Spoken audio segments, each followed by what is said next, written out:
All right, let's work on some word problems. These are really, really tricky, and this really kind of blows some people's mind, but it just takes some practice. You'll get used to reading these, and you'll start to feel really good. So let's just talk about these. Number one says the sum. Sum is the big one right there. Sum means addition. The sum of a number means X, and 8. That's all that means, okay? Number two, a number increased by. That's another way of saying plus. X plus 15. The difference, we talked that difference is going to be minus. When they write it out like this, the difference of a number and 6, you just write it left or right, X minus 6. 7 less than a number. Less than signals that it's a minus. Now stop and think. Remember, when it's subtraction, you got to think. 7 less than a number. So the number is actually bigger. What your answer is going to be 7 smaller than that number. So we want to go X minus 7. Okay? So let's keep going. The product of a number of 7. Well, product, we learned, the product means multiply. A number and 9. We write it like that. 9x means 9 times x. Doesn't matter what order in multiplication. 3 times a number. Well, that should be pretty easy. 3 times a number. Okay? The quotient. Quotient we know is going to be a division symbol of a number and 5. Write it like that. We're going to stop using division symbols now. We're going to start using them as fractions. A number divided by 4, x over 4. Okay? What else do we have? More challenging ones. All right. 5 more than twice a number. So we're going to write 5 more than is going to be our plus. Twice a number, that's going to be our 2x. Okay?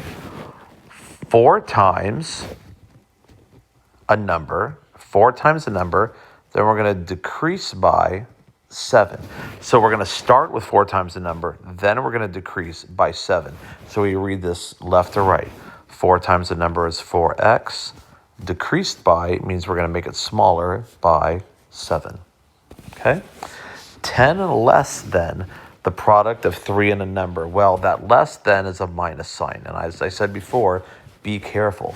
It's 10 less than the product of 3 and a number. These are the 3 things.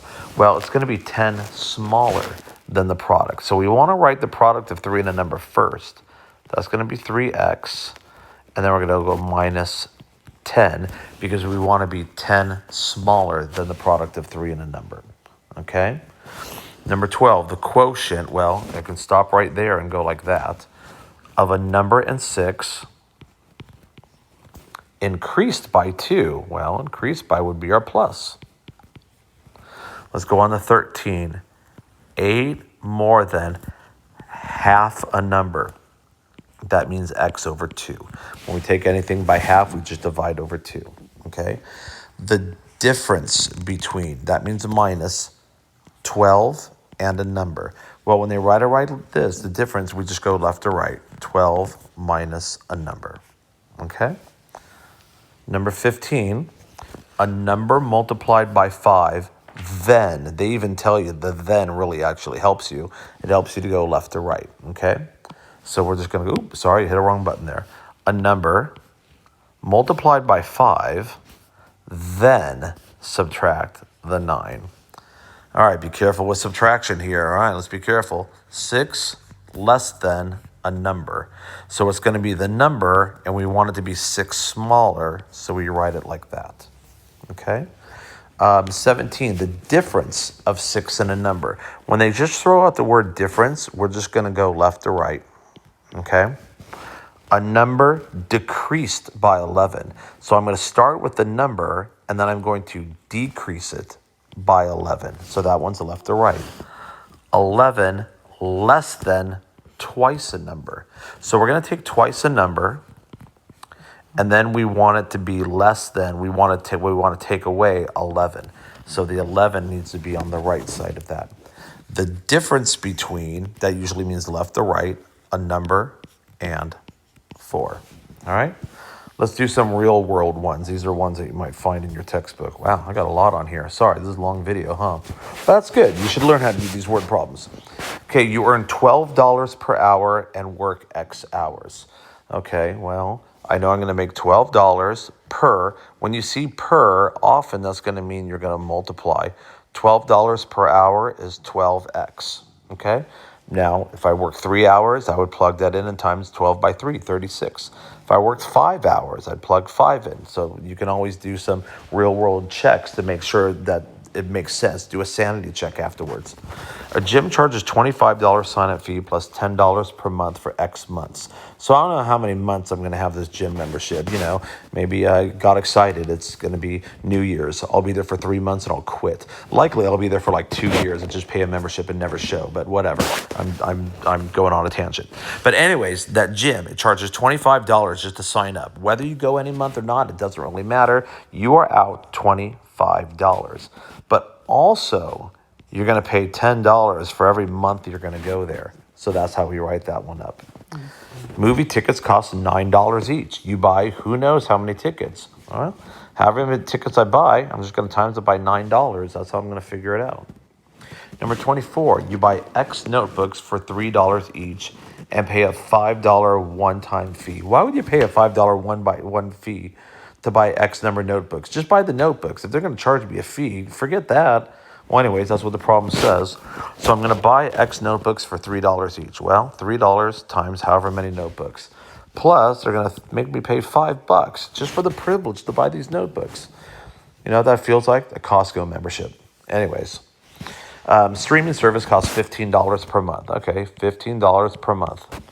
You have a coupon for $8 off your total bill. Well, that's cool. So whatever the $15 per month is, that's great, but I also have to subtract $8 at the end of it, and that's how I'll get my bill. Challenge, optional. Well, let's do it. Write your own word problem that translates the expression 4x minus 6. When you're going to subtract 6 of something, usually that would be a good thing for like a coupon. You buy something for a total price, and ultimately you're going to take $6 off at the end. So how much did you actually spend? Well, let's say we're going to do $4. We're going to buy some burgers. Who knows how many we're going to buy? Maybe we buy 3 burgers, 5 burgers. Maybe it's a baseball team and we have, 13 burgers. Who knows how many burgers we're going to buy? But basically, we're going to buy $4 burgers. There we go. $4 burgers. I don't know how many with a $6 coupon. So let's say I bought 6 burgers, okay? I would plug in the 6 into the X. So I go $4 times 6 burgers. And then at the very end, I'm going to subtract my $6 coupon. So it'd be $24 minus my $6 coupon. So it's going to be $18. So there's a real world situation. Maybe you could think of some of your own. Okay, that's a bit of a long video, but maybe you could do it in steps. But that's how you can think of word problems. And if you can get these really basic steps, then when you get into harder word problems, just this little vocabulary right here, it might just help you along with it. All right, well, good luck on those word problems.